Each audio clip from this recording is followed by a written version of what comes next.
ejo bundi narayibonye. Reka mbabwire, reka mbaho ubuhamya bw'ako kantu. Bagiye gusenga, bazi iminsi iri kukavuga aka kantu nakabonye ku Nyamaboko. Twagiye gusengera umuntu, baduhamagaye, tugezeyo turasenga, umuntu yanga gukira, aranga pe, yanze. Umuhungu wo muri urwo rwahita gusuzugura, aravuga ati niba gusengera umuntu byanze, Imana yanyu ikabita mukijije. Ngiye kuzana umupfumu, afata imodoka aragenda aramuzana, natwe tukiri aho, umupfumu ahageze aravuga ati ntabwo navura mama wawe, abanyamasengesho bakiri aha, batahe muvure. Natwe twanga gutaha, turamubwira tuti nimba uvura vura, ariko natwe turaha turasenga. Umupfumu aratuzengereza, twari turi mu nzu y'amakaro irimo imikeka n'amatapi. Ndabyibuka uwo mama yararyamye ku mukeka, ariko hejuru munsi y'aho umukeka hejuru hari matera, ariko twari twicaye hari ku itapi. Umupfumu ahita ameze inteja n'urukoko. Mu cyumba gipavomye, ibyatsi byarameze bitigera bena. Umuhungu umwe twagira umwana mwatesa munini, turabona ko n'ubwo ibintu by'abantu ari iby'abapfumu, ariko urabona ko bikora vuba wa. Urabona ahise ameze inteja, ameza n'urukoko. Ahita twiryaho, aratubwira ngo nimba koko Imana yanyu ikora, nimeze urwiri. Ndashaka ko uwo muntu nimba ntacyo mupfa mwegeranye kandi mukaba mukundanye nk'abakozi b'Imana, babarambi dusabe umuhobere, umubwire ngo Inyamaboko ishoboye byose. Abatwemerana nanjye musabuye ibiganza mukavuga ngo amen. Haleluya, amen. Nge nari nananiwe, abo dusenga n'abananiwe. Ibyo bintu birasobanuye ngo mwese mwananirwa, amafaranga yananirwa, icyubahiro cyananirwa, amashuri yananirwa, ubutaka bwananirwa, ikirere cyananirwa, ariko Imana twizeye ntabwo ijya inanirwa. Ndashaka kukubwira ko ku buzima bwawe Imana itarananirwa. Tukiri kwibaza uko biri bugende, ngiye kubona ko nahingiye umugabo w'umukecuru wari uturanye n'aba bantu, aza avuga muri Zambia, Nyamaboko ni nziza ndayikunda, namwe muyinkundire. Araza ahita yora wa mupfumu, aramuterura aramwerereza, aramubwira ngo Imana nta mwanya ifite wo kumeza inziri, iziriho zose niyo yazimejeje.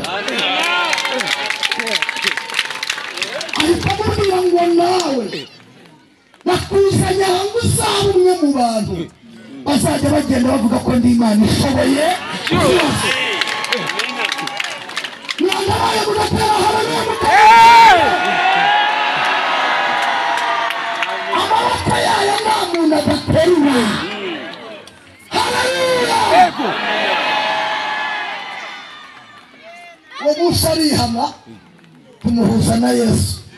Uwo ni umukristo Gicumbi, baranamubatije kubera inyama. Bibiliya ivuga amagambo aryoshye. Bibiliya ivuga ngo Farawo yumvaga atazabarekura, ariko Imana yemereye Abisiraheli kera izabavana mu Egiputa. Hari ibintu Imana yemeye kera, hari ibintu Imana yakwemereye kera, hari ibintu Imana yemeye ku buzima bwawe kera.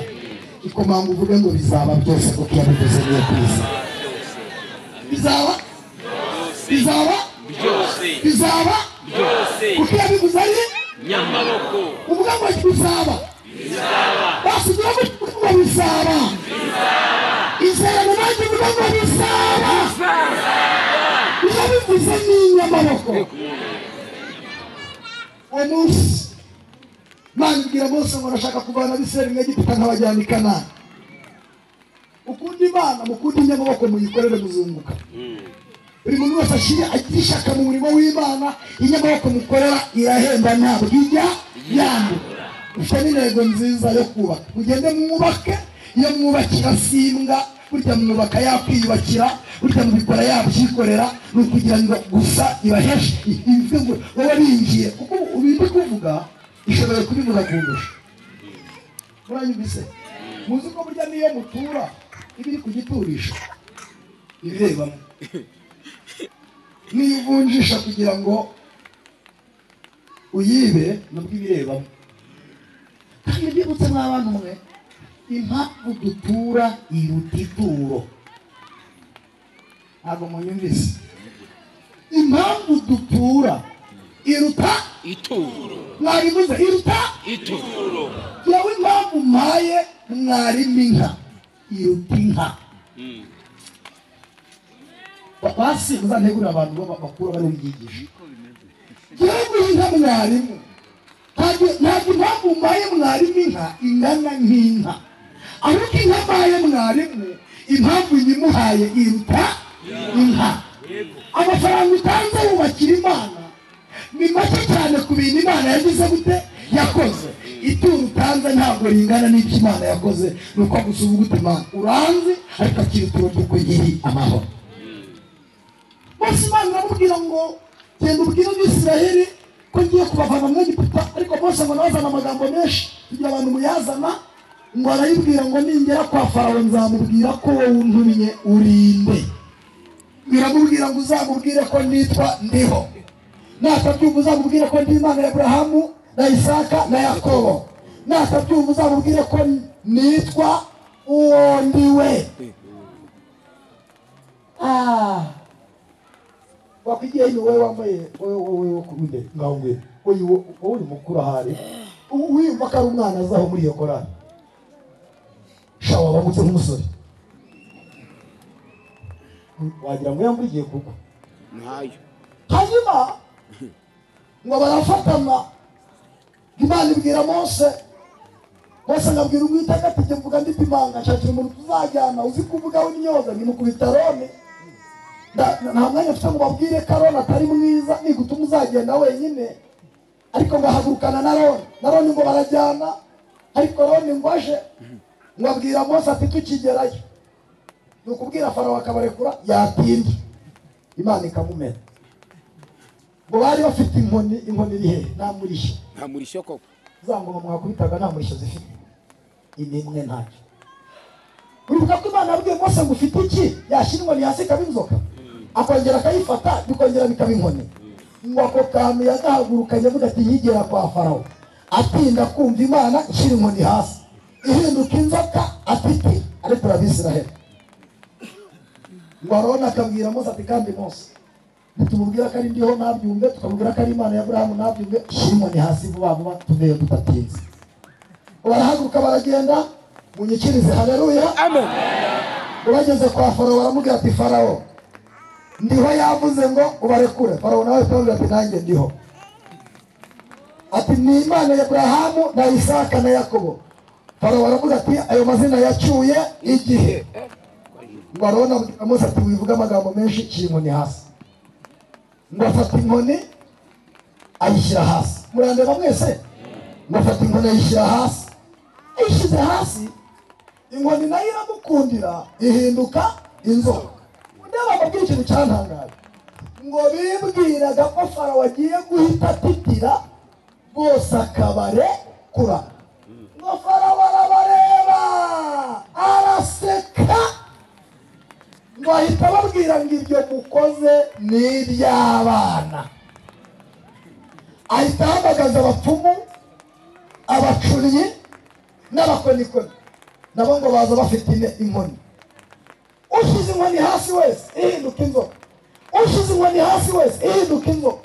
Ngo bahita banamwibyaho, ugize gutyo zikazamuka ari nka veni, uciye amacandwe zikaba na senkani. Ngo Aroni na Mose ahantu bahagaze birabacana. Ngo Aroni kuko yari yasanze Imana yamaze kuvuga, ngo ahita abaza Mose ati niko Mose, Imana yakubwiye ko nibazikora tuzabigenza dute? Ngo Mose abwira Aroni ngo ntiyigeze imbwira ko bazazikora. Ndashaka kubabwira akantu gakomeye, ibintu by'amaboko yababwiye ni bito cyane ku byo uzakora. mwandikirije haleluya Amen. ngo barahagarara barazitegereza ngo Farawo arababwira ati mwongere natwe turazikora inaha natwe turazikora ngo Aroni na Mose bakibaza uko biri bugende ngo bagiye kubona babona muri za nzoka ndumva abantu bari mu mwuka bose bavuga ngo amen ngo babona muri za nzoka havuyemo imwe ireguka yegutse kuko zari zivanze ntibamenye yegutse iyo ari yo ngo Aroni ahita abaza Mose ati nikomo k'inzoka zivanze nkaba nazi yacu iyo ari yo iriya yegutse ni iyabo cyangwa ni iyacu ngo kubera ko Mose yari ayizi neza Shalawini Elohim Takosalamo ngo ahita abwira Aroni ngumva Aroni iriya yegutse ni yacu ariko yakweguka uretse yacu ngo bakiri kuvuga ati ko yegutse iri gukora iki ngo babona kumwe yegutse ntabwo yegutse gusa ngitangira kunama bikajya igenda izitoragura izitoragura iri jambo rivuga ngo irazitoragura ni ijambo ry'ubuhanuzi rivuga ngo hari utuntu twari tukuzengurutse Farawo yakoze iyacu igiye kuzidutoragure idutoragure kandi icyampa ikaza mu bana ikaza ku mugabo ikaza aho washatse ikaza aho washatswe ikagira utuntu igenda itoragura abumva yadutoragura mutere haleluya iradutoragura mwambabariye mukandebera ahantu Mose na Aroni bahagaze babishinje barimo barazamura amapanga bati ni iyacu sifa kwake Amen. sifa kwake Amen. sifa kwake Amen. mwimere barahagaze bati iyi zitoragura ni iyacu Mose Aroni akajya abwira Mose ati wayibona ngo bakajya babwira Farawo bati ukizitoragura nawe n'ikibu gutoragure mu kanya birangije kuzitoragura ngo Mose arunama atora inkoni ye akagiye kubabwira ntabwo kanditse muri Bibiliya nta handi nagasomye ngo Farawo aramubaza ngo none se n'izacu uzijyanye momo ako kajambo kitwa momo ni akajambo kavuze ngo hari ibintu Imana izaguha momo banza unyumve kubera igihe wasuzuguriwe urumva hari abantu bavuze ko utazashaka none uzashaka ubagaburira iwawe momo urumva hari abantu bavuze ko utazabyara none uzabyara mwanguraye haleluya Amen.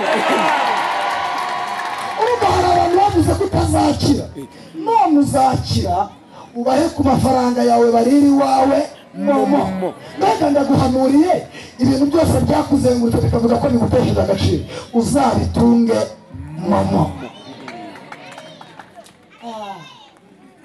ngo bafata inkoni yabo barigendera babwira Farawo ati nubwo utaturekuye ariko ubonye ko iyacu ishoboye byose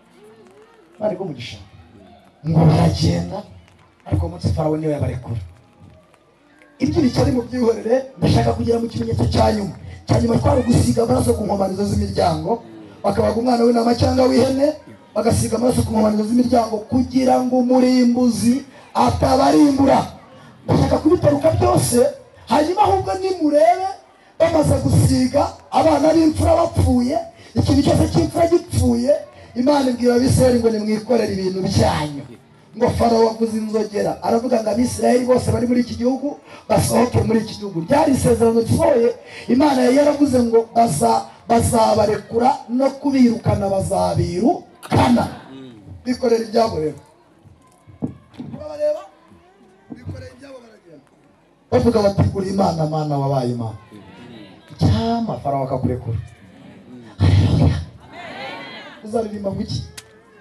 ntabwo nonaha wayimenya uyihimba uhageze iyo Farawo kurekuye zirizana yego haleluya Amen.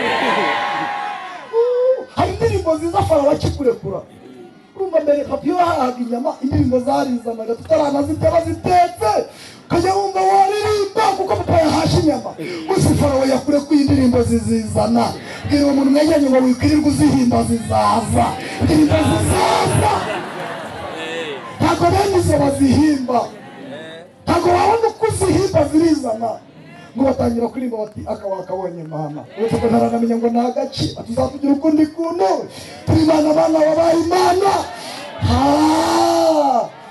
ngo baragenda bashira ubwoba baragenda muri gakondo bavuye mu bubata ngo bakigira imbere bagenda Bibiliya iravuga ngo bahura n'ubutayu nuko umunyamasezerano amera nuko kugendana n'inyamaboko bimera kuwa mbere biraryoha kuwa kabiri bigasharira banyura Zini banyura Imara banyura Gosheni bahingukira Yeriko Yeriko ngo bahageze basanga n'ubutayu bwubatse bagiye kwigisha Gatimba ubutayu bwubatse bwashakiwe fondasiyo gusakirwa imicanga gusakirwa sima gusakirwa ferabeto Yeriko bwari ubutayu bugize gute bwubatse umukuntu umuririmbyi yaririmbye yaravuze ngo nubwo uwo muyaga ufite imbaraga ariko natwe twegereye ku nkombe nta muroba nta ariko mwanyikirije haleluya ariko ngo ni ukuri tuzasohora amahoro nubwo Yeriko yubatse itujyana n'inyama koko ngo bahageze ngo inyama bakirababwira ngo kuri Yeriko ntimusakuze ntimuvuze amagambo menshi muzenguruke Yeriko mucecetse ngo batangira kujya bazenguruka Yeriko mucecetse tugira abantu musakuza uzenguruka rimwe ukajya uvuga ngo ko nta cyabaye Imana ngo n'iminsi maze niyiriza gabanya amagambo ukomeze ngo kadahinduka uyu mugabo akinkubita mureka kutihe wowe ukomeze barazenguruka inshuro ya mbere barazenguruka inshuro ya kabiri barazenguruka inshuro ya gatatu ikintu cyantangaje Yeriko nta kwiyasa Yeriko umututu murawuzi Yeriko nta mututu kumbinga inyamaboko yahereye hasi haleluya haleluya ngo irimo gusiza hasi kugira ngo Yeriko ize kuriduka ngo mu gihe bari bakirimo kuzenguruka ibinyago ngo bagomba kuzenguruka inshuro zingahe zirindwi inshuro ya gatanu inshuro ya gatandatu none Yeriko babonera cyari yose inyamakuru ati harabura imwe komeza muzenguruke unaniwe wari ugiye kugerayo unaniwe Yeriko yari igiye kuriduka ihangane ukomeze uzenguruke haleluya ukomeza uzenguruke habura karimwe habura gatanu ngo inshuro ya nyuma ngo bose bahagarara aho bari bageze bavuza impundu ngo Yeriko irareduka yose igwa hasi ngo binjira muri Yeriko bavuga bati